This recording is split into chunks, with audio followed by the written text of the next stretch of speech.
The Ontario government is looking at new slogans to replace the current slogan on the Ontario license plate. Now, the Arana Nation feels that there's a lot better, more important things to worry about than the license plate and the slogan that's on the license plate, which has been on Ontario, which has been on the license plates of Ontario since the 80s. Yours to discover. I hadn't heard anybody. But okay, if you want to change the license plate, the only thing I suggest, and I strongly, strongly recommend the government of Doug Ford does not put open for business on the license plate. There's another suggestion out there. One is a place to grow. I personally like this slogan, and it's one that I made up: Canada's Heartland, because Ontario is in the center of Canada. It's the most important province economically, all sorts of stuff. It's in the center, so I like Canada's heartland. But I'm going to tell you why I don't like the term open for business. Open for business to me sounds like open for exploitation, open for pillaging, open for abuse, and open for rape, courtesy of foreign corporations, whether it's from the Yankees or the Zionists or the Chinese people or the Arabs. That's what open to business sounds like to me. It's almost like as if the only time we can rely on jobs, the only way we can get jobs in Ontario and in the rest of English Canada is if we rely on foreigners to give them to us, Where are the and this is the thing that I'm really that I've noticed in Canadian politics, especially in English Canadian politics. You've got the left and the right, both of them, uh, catering to foreign interests. The left wing caters to foreign refugees and poor foreigners, and the right wing caters to foreign corporations. Where are the politicians in the middle who are catering to the people of Canada and the people of Ontario? Where are the politicians who are encouraging Ontarians and Canadians to create their own businesses? And I know plenty of people in Ontario and in Canada who either want to own their own business or who do own their own business, albeit at a much smaller level.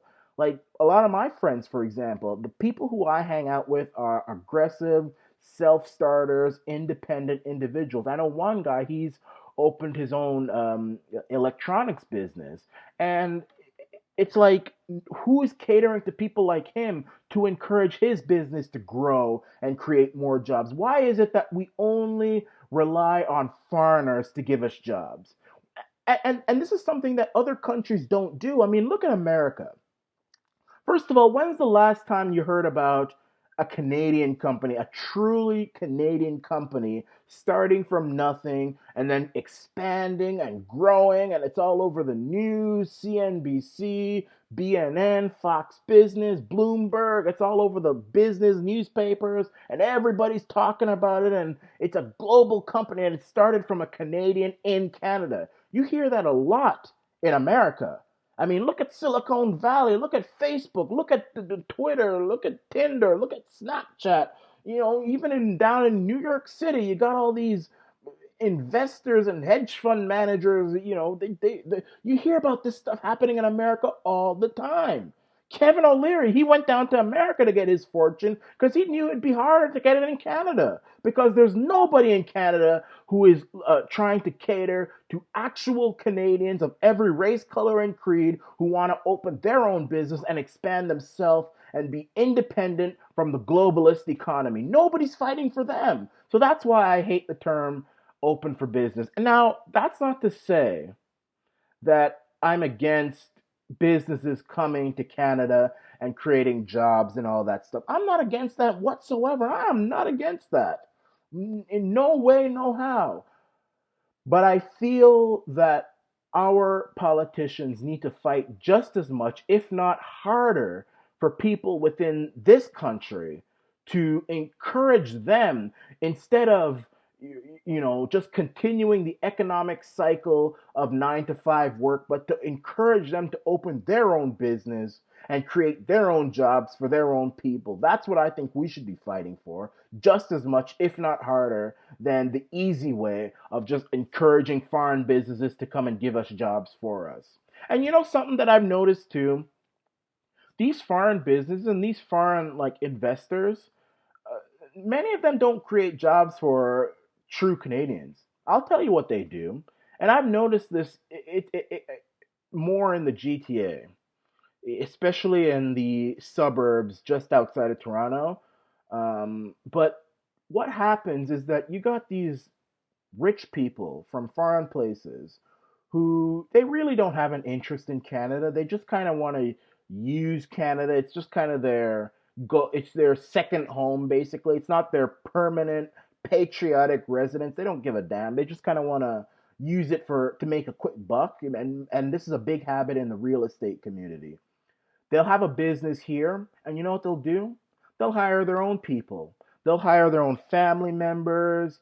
They'll hire very close friends, or they'll even hire people maybe from their own racial background. The Chinese do this a lot. I mean, you see this in Markham. They'll open up a business, and I'm not trying to be racist here, but it's the truth. They'll open up a business. Some rich guy in China will open up a business. He'll hire just his own kind of people. Many of them, all of them don't speak English, and he would never dream of hiring a Canadian. He wouldn't hire a white Canadian. He sure as hell wouldn't hire a black Canadian. And he's basically just shunning the country which allowed him to prosper in the first place. What does that sound like? That sounds like exactly what happened in Africa in the 1800s when the Europeans would come to Africa, cut it up, divide it into communities, into their own communities. The British, the French, the Belgians, the Germans, the Italians, they'd have their own little communities. They'd just do their own thing, bring in their own kind of people, and just leave the native population in the dust. That's exactly what's happening in Canada right now. And I've compared Canada to Africa in the past. It's the same ideology happening here that happened there many years ago and still happening over there right now. So we need to stop that. And it usually happens in the English speaking part of Canada. And I know a lot of people like to bash on Quebec. Oh, they don't want to accept Alberta oil and all this other stuff. And they vote liberal all the time. But I'll tell you, I've told people I prefer the Quebec mindset to the English one. And I'll tell you why. Because despite the fact that they tend to vote for liberal, and they're probably going to vote for, the Mac Daddy in 2019, which I'm against, Justin Trudeau. The one thing that I really like that makes me want to forget about all that other stuff is that they know how to take care of their own people, their own province, and their own culture and their own language. They that is sacred to them. It's like the sacred cow. I mean, it's like you go to India, you can't even look at a cow any kind of way. It's the same thing. They hold dear their culture, their language, I love that. The English Canadian doesn't do that. He's a mongrel. I've called him a mongrel. And our politicians in English Canada are mongrels. So Doug Ford, do not put open for business on Ontario, on the Ontario license plate, and take it down from the Welcome Center signs too. I heard this slogan in the campaign a lot, and I did endorse Doug Ford, but that was one slogan I never really liked. And I know Brian Mulroney also used it in the 80s, and I was hoping that Doug Ford would grow out of it, but it looks like he's still continuing to use that term. If you're going to change the license plate, change it to something else, a place to grow, Canada's heartland. But for God's sakes, don't put open for business there. That's just like putting a tag on every single Ontarian, open to be exploited by the next foreign corporation. Because Canadians are in an economic chastity belt here, and we need to get rid of that thing. We have to get rid of it. We should not just allow the outside world to determine whether Canadians are going to eat or not, or heat their homes. We should be able to be self-sufficient, independent, aggressive people who want to start their own businesses and grow that business and become economically, financially independent. Stop this globalizing. That's one of the reasons why I don't like Maxime Bernier. Because he wants to bring in more globalism in Canada, get rid of the supply management, which is protecting the dairy industry from globalism. He wants to get rid of that. More foreign globalism coming into Canada, and the dairy industry is going to now rely on the Yankees and everybody else to determine whether or not they're going to eat or have a place to sleep at night.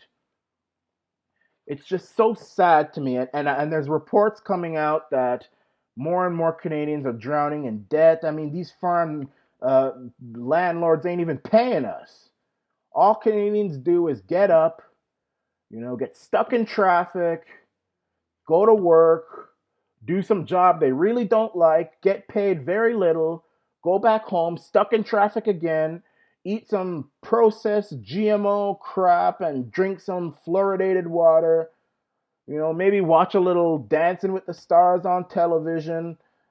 Keep in mind he only has 5 channels because he can't afford cable. So maybe he'll watch YouTube or Netflix, some binge watch some Netflix series, dreaming of a life he wish he could have. Then he goes to bed and repeats the process.